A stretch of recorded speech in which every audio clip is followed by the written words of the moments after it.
we need to talk about Skull and Bones, something that nobody has said in a long time. It's been over 3 months since this game came out, and I think it's safe to say it has fallen off a cliff faster than a baby at the start of 300. Now, you see, Skull and Bones was supposed to be this huge open world pirate ship simulator. The predecessor, Black Flag, was the most popular Assassin's Creed back in the day, and all people wanted was a remake. So why didn't we get it? Well, supposedly Ubisoft were going down that route as an expansion to Black Flag. They then changed directors. They were like, hey, let's give Skull and Bones to our Ubisoft Sofia studio. Let's give Skull and Bones to our Ubisoft Singapore studio. They've never done a solo game before, so let's give them this quadruple A game. So they were then tasked to complete this standalone pirate ship simulator that went through 4 different game directors, then rumoured to have the backing of the Singaporean government so they couldn't back out of this game now, and about 6 different delays all the way from 2018 to 2024 when it finally released this February. And it's safe to say people didn't really like it, even after all this time. But recently it's come back in the news. On the main channel, I have just released a video going back and playing it 3 months after its release. See what's changed, see if there's anything's improved, seeing how the Season 1 is going. Because Season 1 has come out, and Ubisoft still seem to be patting themselves on the back for it, which is very strange. No one's talking about this game anymore. The player base surely has dropped off. Not that we can actually see because it's not on Steam. But Ubisoft outlined Skull and Bones Season 2 after a tremendous response to the game since launch. Don't get me wrong, I think Skull and Bones does have some positives. I think there are some really great bits. I mean, it looks goddamn gorgeous. The lighting, the texture work is beautiful, but that's about where it stops. It is this huge open world that is about as shallow as a puddle. Missions are repetitive, you can do bounties, but that means you have to actually face the combat, which ship combat in this game makes me want to vomit into a cup and then drink it and vomit it back out again. I mean, there's customization because it is a Ubisoft game, but a lot of it you have to pay for or play for 50 hours in order to get anywhere with it. So IGN has released this article that I thought was an interesting read, so I thought I'd bring this to you guys. Of course, Skull and Bones launched in February on PS5, Xbox Series X, S, and PC, but not on Steam. And that's the important thing to note because we have no idea how well this game's done. All we can do is trust Ubisoft, yet Ubisoft don't seem to be being very honest with the way the game's been received. IGN got a 7 out of 10 for you, Skull and Bones. Of course they did, because why would IGN give a game anything else? I think 7 out of 10 needs to be plastered on IGN CEO's tombstone. They said Skull and Bones is a maritime RPG with a strong foundation. That's not true, even if it feels like a live service first draft. I think they could have kept with the live service first draft and just kept their review there, and that would have been more fitting. But Season 1 has come out, and they actually released this really cool trailer, which showed ghost pirate ships. The time is now, Captain.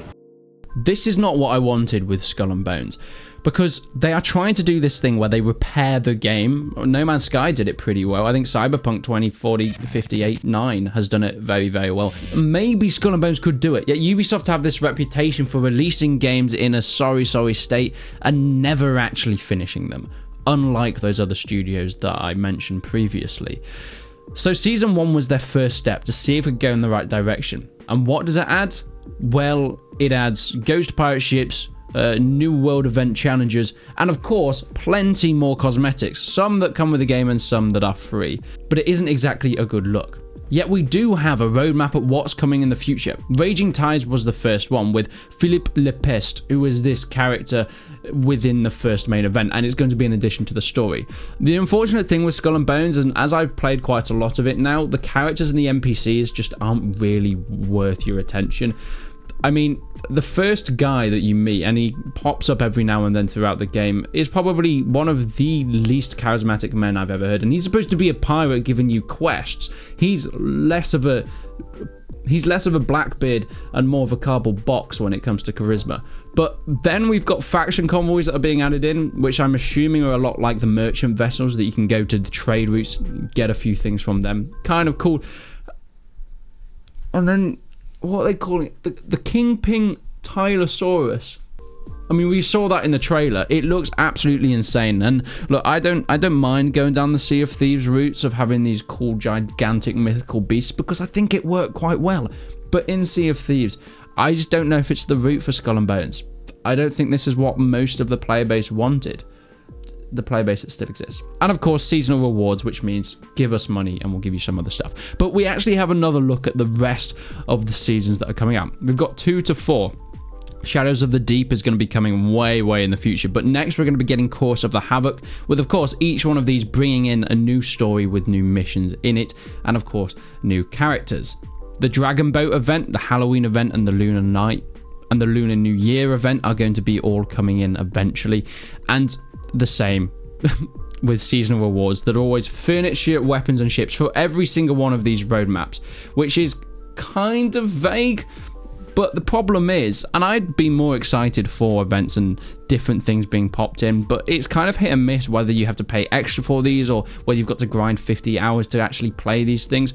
But there are going to be legendary sea monsters with all of them. They haven't actually decided what the 2 are for Dragon's Wake and Shadows of the Deep. But the next one in Course of Havoc is going to be a Megalodon. Once again, we're going to Sea of Thieves routes. And it's kind of a cool aspect, but it does mean that they are leaning very much into the fantastical side of Skull and Bones, which just isn't for me. But the thing is, I'm very open to saying a game isn't for me, but saying it's still a decent title. But going back and playing this 3 months after its release, you can still see it has all the same issues as before. The missions are still just so lackluster. I mean, you have this awful resource collecting animation that feels like I'm playing some sort of mobile slider game. I don't want to play Candy Crush. I paid $60 for this game, so why, when I'm collecting acacia planks, am I having to see this saw go back and forth and click in time like I'm getting the perfect reload in Star Wars Battlefront 2? It doesn't make any sense for a game of such a budget that was reportedly over $120 million, and probably a lot more than that. But let's head back to our IGN review, because Ubisoft have written a letter themselves that has been linked. It is thanks to your incredible engagement that we're able throughout Season 1 to observe, listen, understand, and more importantly, react to your feedback on a weekly basis. They want to create updates for a game with the community, and this wouldn't be possible without the passion and dedication you've shown for Skull and Bones. And don't get me wrong, I've got a lot of passion for Skull and Bones, just none of it seems all that positive. The first key adjustments was to lower the spawn rate, but also threat posed by rogues as well as La Peste's plague bringers. This is to do with the new events, by the way. The spawn rates were through the roof, and it almost just felt like an absolute cluster every time you went into a mission. We've also spent time not just adjusting our PvP activities, but providing a fairer experience for everybody, including a new option for players to engage in PvP and battle out with anyone, anywhere, at any time. Now, I have seen this when you're in the missions, the settings menus within Skull and Bones. You can actually click an option, which means you can go into PvP mode. I've not tried it out because I don't really care about PvP within a game like this. I also just think the ship combat is just too horrifically bad that I have no want or need to play any of it. I like sailing around and looking at the beautiful scenery because that is the only positive that I have personally within this game. Now, we've seen Season 1, we've seen some of the additions. There haven't been too many changes to the core game mechanics, which is my biggest flaw with Skull and Bones, but Season 2 does bring us a little bit more. With Season 2, we're bringing many improvements to our game end loop, adjustments to our seasonal formula, and a ton of new content. Ship upgrades, which will allow you to upgrade your ship to improve stats and gain new perks.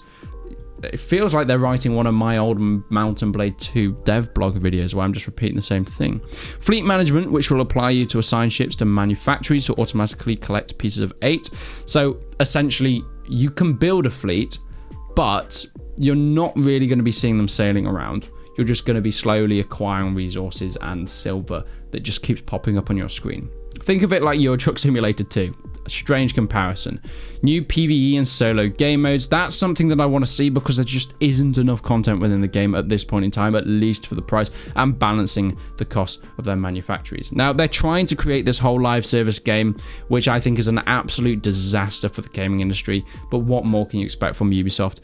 I think they're going to carry on going down this direction. And all I can say is what I've said many times before. It is a complete missed opportunity.